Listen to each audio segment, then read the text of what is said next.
I'm at Khlong Ong Ang, which is in Chinatown, and it's actually right on the border of, what is it, Sampangtawong District and Phra Nakhon District. Now the Phra Nakhon District is where we explored in the last video, and what I was looking for there is some art and architecture. Now that video, I saw some fantastic architecture, and then a massive storm came, so I didn't really get to see any street art. So in today's video, I'm looking for some street art, and hey, just found some. So Khlong Ong Ang has loads of, it's kind of like a project that has just been undergone some beautification. So lining the canal, which is just over here, this is the canal here, Khlong Ong Ang. You can see there's a nice walkway here, and the plan is to have like things like markets and stuff here. And on Fridays, Saturdays nights, you can find markets along here. However, it's not that busy. If you get closer to Chao Phraya River, there's a few more restaurants, but this end, which is away from the Chao Phraya River, it's not as busy as the other end. But this is where all the artwork is and the art projects. So in today's video, I'm going to be exploring street art. I'll still keep an eye on some architecture as we wander around. So I'm going to be walking around the Chinatown area and the Bangkok area, because from what I hear, there's loads and loads of fantastic street art. So that's what today's video is all about.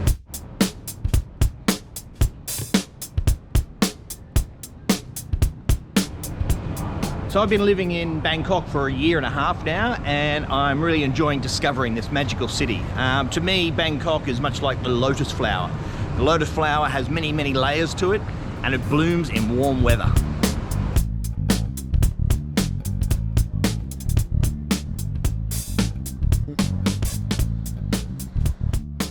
The lotus flower blooms in warm weather and grows from muddy areas, or like pond areas, and it's very, very significant flower to Thailand, but also to Buddhists. Now, Thailand is primarily a Buddhist country, so this lotus flower has much significance. And here's one here in this street art. So here's kind of a pinky. So there's a lot of different colours for the lotus leaf, but you'll see a lot of use of the lotus flower in and around temples and Buddhist ceremonies.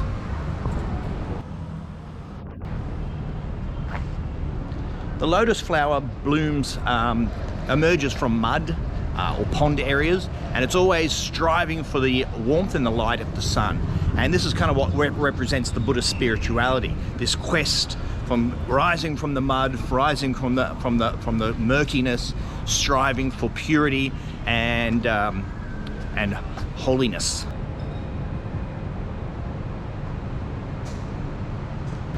The lotus flower represents purity, spiritual awakening, and faithfulness, and it's the symbol of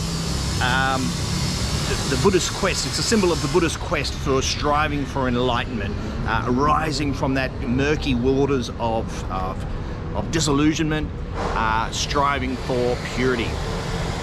The flower itself emerges from the mud, constantly growing upwards, representing the act of spiritual growth and reaching enlightenment.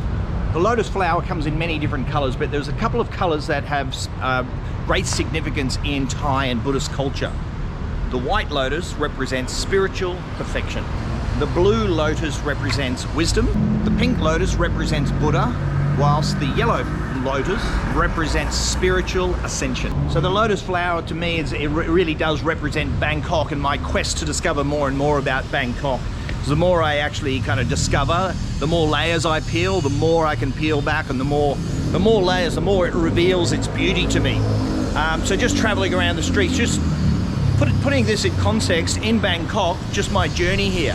There's so much amazing architecture and also so much amazing street art. But this video today is going to focus on the street art, which is focused around the Chinatown area and also the Bun Rak area, because the Bun Rak district and Sampangtawong district is the area I'm focusing on for this series of videos, because I'm trying to really focus and dig deep and trying to discover this side of town, which is just right on the banks of the Chao Phraya River.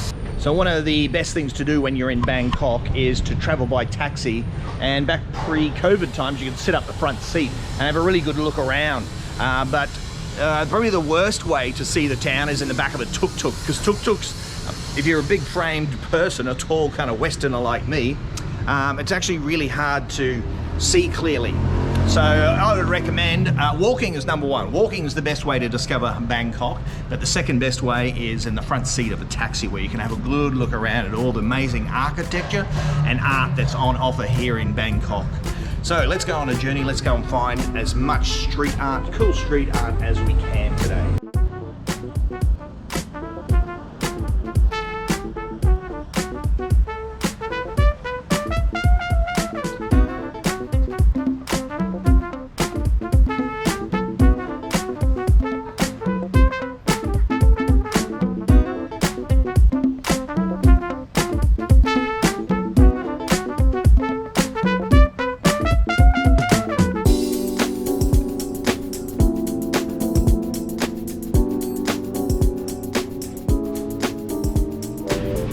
So this video here today is actually a part of a series of videos which explores Chinatown and the Bun Rak and the Sampangtawong district. So if you're interested in that, then let's hope you enjoy the video.